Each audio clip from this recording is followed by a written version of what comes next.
ನೋಡ್ರಿ, ಡ್ರೋನ್ ಪ್ರತಾಪ್ ಅವ್ರ ಬಗ್ಗೆ ಯಾರು ಏನೇ ಕೆಟ್ಟದಾಗಿ ಮಾತಾಡಲಿ, ಅವನೊಬ್ಬ ಸ್ವಾರ್ಥಿ, ದುಡ್ಡಿಗೋಸ್ಕರ ಏನೇನೋ ಮೋಸ ಮಾಡ್ದ ಅಂತ ಏನಾದರೂ ಮಾತಾಡಲಿ ಸ್ವಾಮಿ. ಆದರೆ ಈ ಬಿಗ್ ಬಾಸ್ನ ನೋಡ್ತಾ ಇದ್ದರೆ, ಇವತ್ತಿನ ಬಿಗ್ ಬಾಸನ್ನು ಯಾರಾದರೂ ನೋಡ್ತಾ ಇದ್ದರೆ, ಕರೆಕ್ಟಾಗಿ ಅಬ್ಸರ್ವ್ ಮಾಡಿರಿ. ಎಲ್ಲರೂ ಕೂಡ ಕಿತ್ತಾಟ ಮಾಡ್ತಾ ಇದ್ದಾರೆ. ಏನಕ್ಕೆ?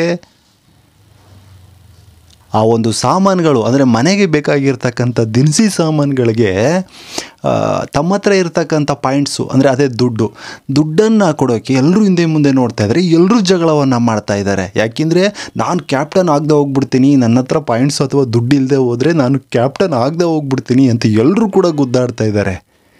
ಸಂಗೀತ ಅವರು ಬಂದು ಅದನ್ನೇ ಹೇಳ್ಕೊತಾರೆ ಪ್ರತಾಪ್ ಅವ್ರ ಹತ್ರ. ನೀವು ನೋಡಿರ್ಬೋದು ಇವತ್ತಿನ ಎಪಿಸೋಡ್ನಲ್ಲಿ ಹೇಳ್ಕೊತಾರೆ. ಆಗ ಸ್ವಾಮಿ ಪ್ರತಾಪ್ ಹೇಳ್ತಕ್ಕಂಥದ್ದು ಒಂದೇ, ನನ್ನ ಹತ್ರ ಇದೆಯಲ್ವ ದುಡ್ಡು, ಪಾಯಿಂಟ್ಸ್ ಇದೆಯಲ್ವಾ, ಅದನ್ನು ಸಂಗೀತ ನೀನು ಕೊಟ್ಬಿಡ್ತೀನಿ, ಬೇಕಾದ್ರೆ ನೀನೇ ಕ್ಯಾಪ್ಟನ್ ಆಗು. ಎಷ್ಟು ನಿಸ್ವಾರ್ಥದಿಂದ ಹೇಳ್ತಾನೆ ರೀ. ಬಿಗ್ ಬಾಸಲ್ಲಿ ಯಾರೂ ಕೂಡ ಈ ರೀತಿ ಒಂದು ನಿಸ್ವಾರ್ಥ ಬುದ್ಧಿ ಇಲ್ಲವೇ ಇಲ್ಲ ಸ್ವಾಮಿ, ನಾನು ನೋಡಿದಂಗೆ. ಇದೊಂದನ್ನು ಗಮನಿಸಿರ್ಬೋದು ನೀವು. ಇದಾದ ನಂತರ ಹಿಂದೆ ಒಂದು ಸಾರಿ ಏನಪ್ಪ ಅಂತಂದರೆ, ಆ್ಯಕ್ಚುಲಿ ನಮ್ರತಾ ಮತ್ತು ಪ್ರತಾಪ್ ಅವ್ರಿಗೆ ಇಬ್ರಿಗೂ ಕೂಡ ಫೈಟ್ ಬೀಳುತ್ತೆ. ಮುಂದೆ ಕೂತಿರ್ತಾನೆ, ಸ್ನೇಹಿತನ ಒಪ್ಪಿಸಬೇಕು, ಯಾರನ್ನು ನಾಮಿನೇಷನಿಂದ ಸೇವ್ ಮಾಡಬೇಕು ಅಂತ.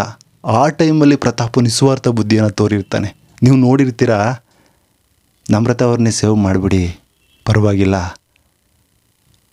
ನನ್ನ ನಾಮಿನೇಷನ್ಗೆ ಹಾಕ್ಬಿಡಿ ಅಂತ ಹೇಳ್ತಾನೆ.